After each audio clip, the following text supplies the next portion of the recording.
अस्सलामुअलैकुम। क्या हाल है आप सबके? उम्मीद है आप सब खैर खैरियत से होंगे। अल्लाह मियाँ हमेशा हम सबको अपने हिफ्ज़ व अमान में रखे, आमीन सुम्मा आमीन।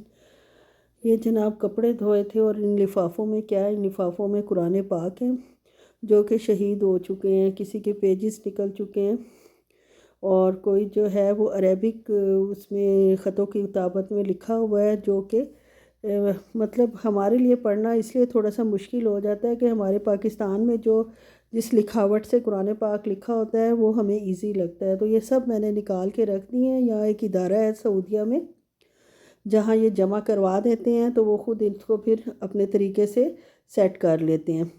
और ये देखें बारिश के बाद बाहर गैलरी का क्या हशर हुआ है।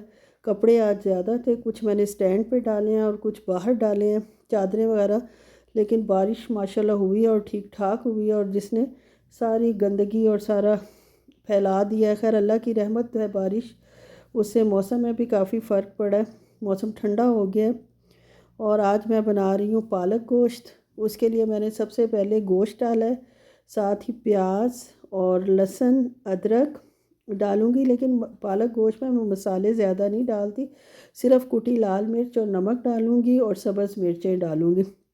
इसके अलावा इसमें ज़रूरत नहीं होती ना टमाटर ऐड करने की, और ना इसमें आपको ज़रूरत होती है कि आप धनिया हल्दी वग़ैरह डालें। इन तीन चीज़ों से ही पालक आप बना के देखें, आपको बहुत ही टेस्टी और मज़े की लगेगी। लहसुन भी अब मैंने पेस्ट बनाना छोड़ दिया है क्योंकि उसमें वो टेस्ट नहीं आता जो हम जो है कि फ़्रेश डालते हैं। तो अब मैं फ़्रेश लहसुन को ही, थोड़ा सा तो होता है फटाफट छीला जाता है, और अब कोई ऐसा प्रेशर भी नहीं है कि इकट्ठा कोई खाना बनाना है या दावत है, तो इसलिए वो हाथ के हाथ ही छील के और लहसुन डाल दिए हैं फ़्रेश बिल्कुल। और साथ ही पानी डालूँगी। 15 मिनट इस गोश्त को मैंने गलाना है। 15 मिनट वाला कप मेरा ये वाला है और 10 मिनट वाला मैंने अलहदा रखा हुआ है। बस जनाब इसको 15 मिनट प्रेशर दे दिया है और अब मुझे पालक धोनी है। लेकिन पहले बर्तन पड़े हुए हैं, सिंक खाली होगा तो पालक धुलेगी। तो इसके लिए मैंने अब जो है सबसे पहले जो ये सारा बर्तन धो लूँगी और साफ़ कर लूँगी। और साथ ही जनाब मेरी बहुत ही प्यारी फ्रेंड का फ़ोन आया हुआ था। सऊदीया में हमारी फ्रेंडशिप हुई, रहे तो मेरे ख़्याल में 6-7 साल ही हम लोग, लेकिन अल्लाह का शुक्र है कि जितना भी लंबा अरसा हमारी दोस्ती रही है उसमें कभी कोई गलतफ़हमी नहीं हुई, कभी कोई हमारी बहस नहीं हुई, लड़ाई नहीं हुई, ना किसी के कहने में हम आए ना वो आई। और माशाल्लाह माशाल्लाह अब वो पाकिस्तान शिफ्ट हो गए हैं और अब भी हमारी दोस्ती उनके साथ मेरी ऐसी ही है जैसी कि पहले दिन से थी। और काफ़ी बातें, आपको पता है फ्रेंडशिप के लिए बहुत सी बातों का मिलना भी ज़रूरी होता है। हाँ जी, अब मैं बातों में निकल गई हूँ। इसके लिए मैंने जो है वो गोश्त को 10 से 12 मिनट भून लिया था, फिर पालक ऐड कर दी थी।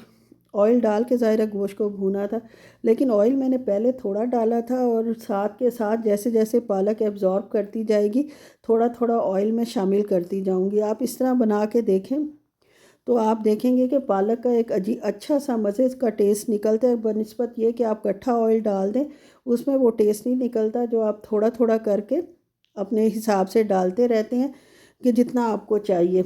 पालक भी ढीली ढीली बने और जो ऑयल है वो भी थोड़ा सा अलहदा नज़र आए, और उससे टेस्ट बहुत अच्छा पालक का निकलता है। ये मोबाइल मेरे हाथ में है क्योंकि स्पीकर पे फ़ोन लगा हुआ था और मैं अपनी फ्रेंड से इस तरह बातें कर रही थी जैसे दुनिया की सबसे बड़ी खुशी आज मुझे मिल गई है। बहुत अरसे बाद उससे बात हो रही थी, और क्योंकि जहन मिलते हैं और हम लोगों में कोई पर्दा भी नहीं है, हर तरह की बात कर लेते हैं, तो मुझे पता है कि वो नहीं अपनी मेरी बात को बाहर निकालेगी, मुझे पता है मैंने नहीं निकालनी। खैर अखलाकियात के भी ये चीज़ें बहुत ख़िलाफ़ हैं। वक्ती खुशी के लिए हम कई दफ़ा छोटी छोटी गलतियां कर जाते हैं जो कि अल्लाह रहम करे फिर बड़ी गलतियों में भी हो जाती हैं तब्दील, किसी के लिए वो वबाल जान भी बन जाती हैं। तो इसलिए कोशिश यही करनी चाहिए कि अपने मतलब की आपस की बंदा बात करे जो दो बंदे कर रहे हैं, बजाय इसके कि आप किसी तीसरे को बीच में लाएं, या अगर वो कोई अपने प्रॉब्लम आपको बता रहा है कोई बंदा तो आप उसको तीसरे को बताएं। ये सब बातें यार बहुत ज़्यादा नुकसानदेह हैं। वक्ती तौर पे तो हम समझते हैं कि ज़बान का चस्का हो गया, लेकिन बहरहाल अल्लाह मियाँ हम सबको इस बुरी आदत से बचाए। और आज साथ में बना रही हूँ चिकन टिक्का, वो कल के लिए बना रही हूँ, फ्राइडे है तो आज अभी से मैरिनेट करके रख दूँगी। इसके लिए मैंने तकरीबन 1200 ग्राम का चिकन लिया था, उसको छोटी बोटियों में काट लिया। बड़ा तिक्का नहीं बनाया, वो इतना खाया भी नहीं जाता और दिल भर जाता है। तो छोटी चीज़ जो है वो आप 3-4 भी ले लेंगे, 5 भी ले लेंगे तो आपसे आराम से खाई जाएंगी। और मैं इसको बनाऊंगी एयर फ्रायर में। एयर फ्रायर इतनी आला चीज़ है, उसमें आप बेक भी कर सकते हो, उसमें आप जनाब बारबेक्यू भी कर सकते हैं। उसमें सारा काम हो जाता है और बग़ैर ऑयल के या हल्के ऑयल से हो जाता है काम, और आपका बड़ा अच्छा जो है वो डिश तैयार हो जाती है। अब इसको मैंने एक बर्तन में निकाल लिया, अच्छी तरह धो लिया है चिकन को। और उसके बाद जो इसकी मैरिनेशन है वो आप देखें कि माशाल्लाह बहुत अच्छी होती है, लाइट है और घर के मसालों से होती है और बहुत मज़े की होती है। इसके लिए सबसे पहले मैंने नमक डाला है 200 ग्राम, तो इसकी स्किन निकल गई है। तकरीबन 1000 ग्राम बचा है। अब इसमें मैंने 1 टेबल स्पून जो है रेड चिली पाउडर डाला है और हाफ़ टेबल स्पून जो है येलो चिली पाउडर डाला है। येलो चिली पाउडर जो है वो बहुत ज़्यादा तीखा होता है, तो उसको बहुत एहतियात से डालना चाहिए, लेकिन उससे शार्पनेस आती है। आप ये ना समझें कि इतना तीखा होता है कि खाया नहीं जाता, लेकिन बहुत मज़े का अच्छे वाला तीखापन आता है। और साथ इसमें मैं लेमन निचोड़ के डाल दूँगी अपने हिसाब से। अब किलो है तो तकरीबन 2-2.5 लेमन छोटे वाले जो हैं, अच्छे खासे जूसी लेमन है, वो मैंने निचोड़ के डाल दिए। और साथ ही जनाब लहसुन जो है, मैंने आपको बताया फ्रेश लहसुन का जो मज़ा है ना, वो पेस्ट का किसी सूरत हो ही नहीं सकता। इसलिए अदरक भी देख लें, मैंने छील के रखी हुई है, उसका पेस्ट नहीं बनाया हुआ। छील के अदरक अगर आप रखेंगे तो आप यकीन करें वो आपकी महीना भी बिल्कुल उसी तरह पड़ी रहेगी। और अगर आप छिलकों समेत रखेंगे अदरक को, तो वो आपको पता है वो जनाब ड्राई होना शुरू हो जाती है या पानी छोड़ देती है। छीली हुई अदरक एयर टाइट बॉक्स में आप महीना भी रख सकते हैं। बस अब हमने जो है अदरक और लहसुन को पानी डाल के उसकी पेस्ट बना लूँगी, तकरीबन हाफ़ कप पानी डालें आप। और साथ हल्दी मैं ऐड कर रही हूँ, इसमें हल्दी नहीं मैंने ऐड की थी। और साथ ही ये अदरक लहसुन का जो पानी है वो डाल दूँगी। अब मसला आपने ये कर ड्राई ड्राई तिक्के को बिल्कुल नहीं रखना, इसको जूसी हो बनाने के लिए इसको लिक्विड फॉर्म में इसका मसाला होना चाहिए, ताकि वो इसके अंदर बहुत अच्छे से एब्ज़ॉर्ब हो जाए। जितना अच्छा एब्ज़ॉर्ब होगा उतना टेस्ट अच्छा निकलेगा। और साथ मैंने ऑलिव ऑयल डाल दिया 3-4 टेबल स्पून, और इसको अच्छे से मिक्स होकर मैरिनेट होने के लिए रख दूँगी। फ़ौरन फ्रिज में नहीं रखूँगी तो ये मसाला एब्ज़ॉर्ब नहीं करेगा। जब ये पानी इसको बाहर ही रखूँगी 2-3 घंटे में ये बिल्कुल ख़राब नहीं होता इतने मसालों के साथ। तो इसको मैं जब ये पानी छोड़ देगा चिकन अपना, तब मैं उठा के इसको फ्रिज पे रखूँगी। और जनाब हमारे एसी से 3 एसियों से पानी टिप टिप टिप करके नीचे गिर रहा था, तो बुलाया था मैकेनिक को, और हमें स्टोर में हमारे हस्बैंड साहब ने भेज दिया था। ये देखें जी, वो मैकेनिक जो है वो एसी की सफाई कर रहा है, उसमें इतना गंद फंसा हुआ था।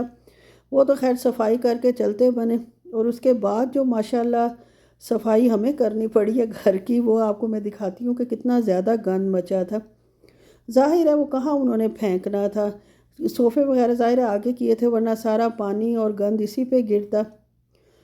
ये देखें, ये तो खैर इतना नहीं, इतना नॉर्मल सा ही गिरा है, लेकिन जो बाथरूम का हशर हुआ है जिधर उन्होंने सारा गंद वगैरह ऐसे ही उठा के फेंक दिया अकल के अंधों ने। और साथ जनाब ये हमारे कमरे में था, इधर भी देख लिए, तो खैर टेबल के नीचे वैसे ही गंद होगा, जो कभी मैंने हटा के तारों की वजह से सफाई नहीं की। क्योंकि हस्बैंड साहब की किसी चीज़ को हाथ लगाओ तो उन्हें बहुत ज़्यादा गुस्सा करते हैं कि जब करनी हो मेरे सामने किया करो, कोई तार हिल गई ये हो गया तो मसला होगा। बहरहाल ये बेटी के कमरे का एसी की सफाई हो रही है, वो तो खैर वो बेचारी खुद ही कर रही है, और करनी भी चाहिए। ज़ाहिर है माँ की हेल्प बच्चों ने नहीं करनी तो किसने करनी है। और ये देख लें, ये बाथरूम का ये हशर हुआ हुआ था, अल्लाह माफ़ करे। इसको मैंने बस अब सफाई की है, और बहुत शुक्रिया।